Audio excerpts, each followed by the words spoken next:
Shalom saudara-saudari terkasih, sidang jemaat yang dikasihi Tuhan.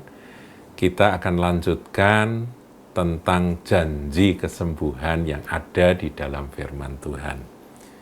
Saudaraku, kemarin kita sudah belajar tentang firman merupakan obat bagi kita yang sakit. Kalau sakit, makan obat firman Tuhan. Kalau makan yang teratur, ya makan obat yang teratur, nanti Tuhan akan sembuhkan. Ada ayatnya. Nah, kali ini kita akan melihat sisi lain, bagaimana Alkitab menjelaskan tentang kesembuhan. Kesembuhan yang terjadi karena urapan Roh Kudus, kuasa Roh Kudus. Saudaraku, Roh Kudus itu adalah Roh Allah. Roh Kudus adalah Roh Kristus. Dan ketika Roh Kudus itu bekerja, maka ada kuasa positif yang kalau orang sakit tersentuh oleh kuasa itu, dia disembuhkan. Nah, saudaraku, kita perlu mengerti ya, kita sudah belajar tentang pengurapan ya beberapa waktu yang lalu, bagaimana kuasa pengurapan itu bisa tersimpan sampai tulang Elisa yang ya jenazah Elisa sudah jadi tulang pun karena pengurapannya itu masih tersimpan, masih punya kuasa untuk membangkitkan orang mati, saudara. Betapa dahsyatnya kuasa urapan Roh Kudus itu.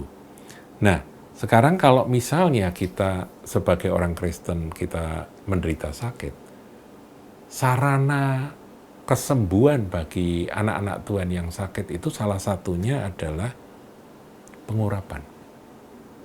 Jadi kalau ada seorang hamba Tuhan dipakai Roh Kudus, dia diurapi dengan kuasa Roh Kudus, dan kuasa itu biasanya spesifik ya. Kalau kuasanya itu kuasa untuk kesembuhan dan mukjizat, ya saudara dekat-dekat dengan orang seperti itu bisa memperoleh kesembuhan. Ya, jadi ini adalah kebenaran yang tidak terbantahkan. Bukan berarti bahwa, wah kita tidak boleh berharap pada manusia, kita ngejar manusia, enggak. Tapi pengurapannya memang nyata. Dan pengurapan itu kalau sedang bekerja atas melalui seseorang atau apa saja, saudaraku, maka pengurapan itu bisa menyembuhkan. Saudara, beberapa saat yang lalu kita mendengar ya kesaksian dari Pak Joko Wiono, ya, saudara kita. Dia berbicara tentang bagaimana dia ngalami jengkel kaki itu kok sakit terus, tidak sembuh-sembuh.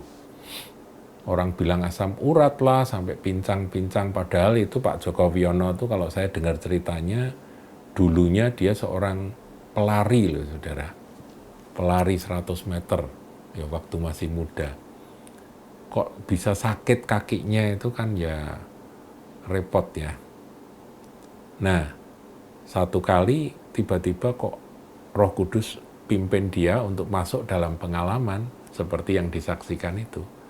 Dia berdoa mengalirkan urapan dan dia ngerasakan tangannya panas, kemudian urapan itu mengalir di kakinya dan sembuh, saudaraku. Jadi kita ini dapat mempercayai akan kuasa urapan tersebut. Nah, saudara bisa berdoa, Tuhan, biar pengurapanmu bekerja menyembuhkan akan sakitku. Saudara bisa minta sama Tuhan akan pengalaman-pengalaman yang ajaib tersebut terjadi, supaya kita sebagai anak-anak Tuhan mengalami apa yang tertulis dalam firman Tuhan yang adalah kebenaran ini. Kita lihat Lukas 6 ayat 19. Di situ dikatakan, saudaraku, dan semua orang banyak itu berusaha menjamah dia, menjamah Tuhan Yesus. Karena ada kuasa yang keluar daripadanya dan semua orang itu disembuhkannya. Wow, jadi pengurapan itu menyembuhkan. Dan itu seperti arus kuasa yang mengalir. Tuhan Yesus penuh dengan kuasa Roh Allah, mengalir tenaga itu, kuasa itu keluar daripadanya, orang yang kena kuasa itu sakit apapun disembuhkannya. Lagi, saudara, kita lihat ya ayat firman di dalam, nah ini kisah terkenal, saudara, tentang perempuan yang sakit pendarahan, ayat 30 dari Markus pasal 5. Pada ketika itu juga Yesus mengetahui bahwa ada tenaga yang keluar dari dirinya, lalu ia berpaling di tengah orang banyak dan bertanya, siapa yang menjamah jubahku? Jadi perempuan itu menjamah jubah Tuhan itu dari belakang. Yang mengalir keluar apa, saudaraku? Tenaga, urapan. Dan itu menyembuhkan. Seketika itu juga dikatakan dia merasa pendarahannya berhenti dan dia disembuhkan.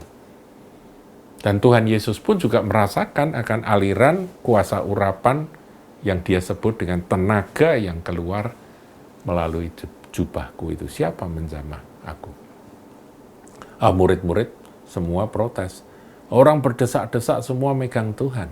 Tapi ada satu orang yang memegang dengan sungguh-sungguh, dengan iman, dengan pengharapan. Asal ku jamah jubahnya, aku sembuh. Ini orang yang percaya akan kuasa urapan.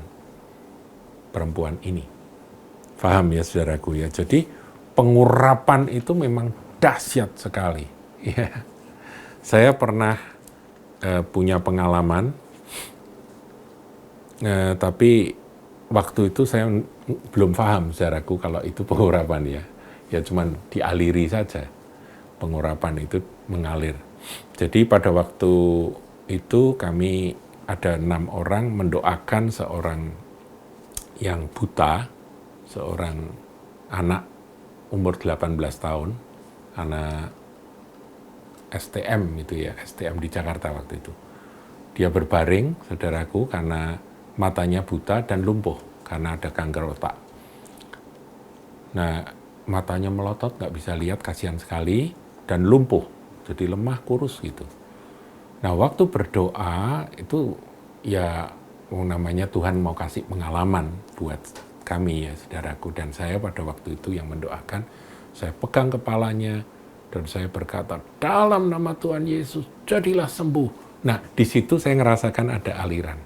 Seingat saya dari kepala sini ada satu aliran yang begitu ya, mengalir, dan setelah itu ya sudah diam. Dan ketika ada teman yang coba cek matanya itu digini-ginikan kok bisa berkedip.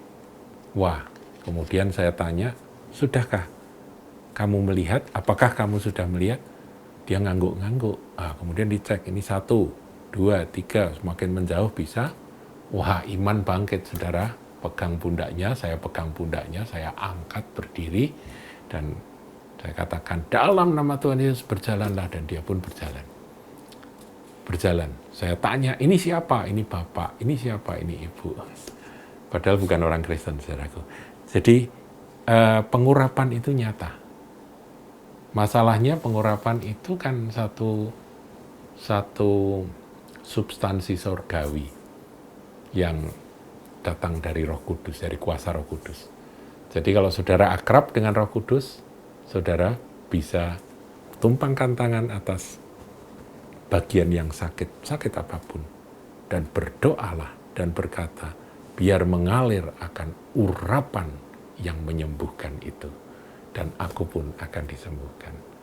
Jadi firman bisa menyembuhkan, pengurapan kuasa Roh Kudus bisa menyembuhkan. Tuhan Yesus memberkati.